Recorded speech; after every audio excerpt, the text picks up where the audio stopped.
Maraming medyo nahiwagahan sa pahayag ng kalihim ng DOJ kanina tungkol po sa kaso ni Senador Bato de la Rosa. Sa kanyang pahayag, sinabi ni Justice Secretary Frederick Vida na tinuturing ng pamahalaan na valid ang arrest warrant na nilabas ng ICC laban kay Senator Bato. Yun naman po ang malinaw, pero ito po yung medyo nakakalito. Sa parehong press conference, sinabi ni Vida na bagamat meron daw silang hawak na lehitimong arrest warrant, hindi po nila ito ipatutupad hanggang hindi pa tapos ang lahat ng legal na issue na inakyat ni Senator Bato sa Korte Suprema. Ano ba ang sinampang petisyon ni Senator Bato? Ito ay isang petition for certiorari and prohibition at urgent petition para sa isang TRO. So hindi lamang po ito para sa TRO. Ang TRO kasi malinaw naman para sa lahat. Ito ay isang extraordinary remedy kung saan sinasabi ng petitioner na magkakaroon ng matindi at irreparable injury kung hindi ipatigil ng Korte Suprema ang isang gawain. Maliban kasi dyan, meron ding petition for certiorari. Ito po ay isang constitutional or legal challenge kung saan kini-question ang jurisdiction, aksyon, or abuse of discretion ng isang kalaban.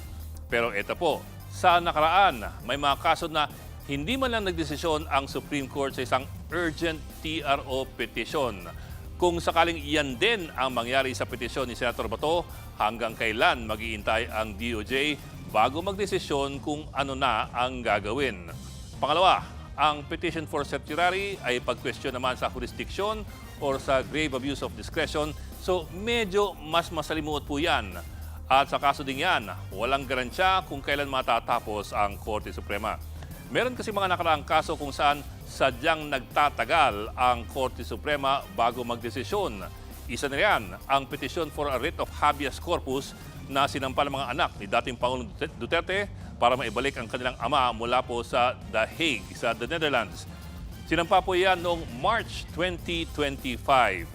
May 2026 na po, o isang taon at 2 buwan na nakakalipas at wala pa ring desisyon.